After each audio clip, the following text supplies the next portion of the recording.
சுரக்காயில் குழம்பு செய்கிற மாதிரி இருந்தீங்கன்னா வெறும் காய் மட்டும் இல்லாமல் நான் சொல்கிற இந்த பொருளோடு சேர்த்து குழம்பு செஞ்சு பாருங்கள். டேஸ்ட் ரொம்ப சூப்பராக இருக்கும். வாங்க எப்படி செய்யலான்னு பார்க்கலாம். இன்றைக்கி 1 கப்பு தட்டைப்பயிறு எடுத்துருக்கேங்க. இதை நல்லா கழுவிட்டு இது மூழ்கிற அளவு தண்ணி விட்டு 2 விசில் மட்டும் விட்டு எடுத்துக்கலாங்க. பருப்பு அரைவாசி வெந்திருந்ததுனாலே போதும். இது கூடவே நான் கட் பண்ணி வச்சுருக்க சுரக்காயை சேர்த்துக்கிறேங்க. இது ரெண்டையும் சேர்த்து கொஞ்சமாக தண்ணி விட்டு மறுபடியும் ஒரு 2 விசில் விட்டு எடுத்துக்கலாம். காய் குழையக்கூடாதுங்க. இப்போ இந்த குழம்பு செய்கிறதுக்கு ஒரு ஃப்ரெஷ்ஷான ஒரு மசாலா அரைச்சி எடுத்துக்கலாம். கடையில் கொஞ்சமாக எண்ணெய், ஒரு கைப்பிடி அளவு சின்ன வெங்காயம், 4-5 பல் பூண்டு, ஒரு துண்டு இஞ்சி, வரமிளகாய் காரத்துக்குங்க. கூடவே 1 ஸ்பூன் சீரகம், 1/4 ஸ்பூன் குருமிளகு, 2 ஸ்பூன் வரமல்லி இதையும் சேர்த்து இது எல்லாத்தையுமே நல்லா எண்ணெயில் வதக்கி எடுத்துடலாம்.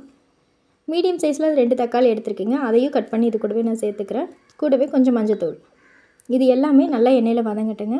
இறக்கிறதுக்கு முன்னாடி ஒரு கொத்து கருவேப்பிலையும் கொஞ்சமாக தேங்காய் இதையும் சேர்த்து ஒரு டைம் கலந்து விட்டுட்டு ஸ்டவ் ஆஃப் பண்ணிடலாங்க. இதை நல்லா ஆற விட்டு ஒரு மிக்ஸி ஜாரில் சேர்த்துக்கலாம். இது கொஞ்சமாக தண்ணி விட்டு நல்லா பேஸ்ட்டாக அரைச்சி எடுத்துக்கலாங்க. இது இந்த அளவுக்கு அரைச்சிட்டோம். இப்போ குழம்பு செய்கிறதுக்கு கடாயில் எண்ணெய், கடுகு பொரிஞ்சதுமே கருவேப்பிலை சேர்த்துருக்கேங்க. அரைச்சி வச்சுருக்க மசாலாவை இது கூடவே சேர்த்துக்கலாம். மசாலா எல்லாமே நம்ம ஏற்கனவே வறுத்து அரைச்சதுனால ரொம்ப நேரம் எண்ணெயில் வதங்க தேவையில்லைங்க. ஒரு கொதி வந்ததுமே இப்போ வேக வச்சு வச்சுருக்க பயிறு, காய் இது ரெண்டையுமே இது கூட நம்ம சேர்த்துட்றோம். சேர்த்து எல்லாத்தையுமே நல்லா ஒரு டைம் கலந்து விட்டுடலாம்.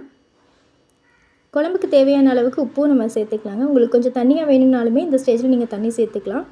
இல்லை இந்தளவு இருந்தாலுமே டேஸ்ட் நல்லாயிருக்கும். அவ்வளோதாங்க. இது எல்லாத்தையும் ஒன்று சேர்ந்து ஒரு கொதி விட்டதுக்கப்புறமே கொஞ்சமாக நல்லெண்ணெய் மட்டும் சேர்த்துக்கலாம். நல்ல மணமாகவும் இருக்கும். அவ்வளோதாங்க, நம்ம குழம்பு ரெடி. ஃபைனலாக கொத்தமல்லி இலை தூவி இறக்கிடலாங்க. அவ்வளோதான். சுரக்காயை வெறும் காய் மட்டும் இல்லாமல் இந்த மாதிரி பயிரோடு சேர்த்து செஞ்சு பாருங்கள். டேஸ்ட் ரொம்ப நல்லாயிருக்கும். கண்டிப்பாக எல்லாருமே ட்ரை பண்ணுங்கள். எப்படி இருந்ததுன்னு கமெண்ட்டில் சொல்லுங்கள். தேங்க்யூ.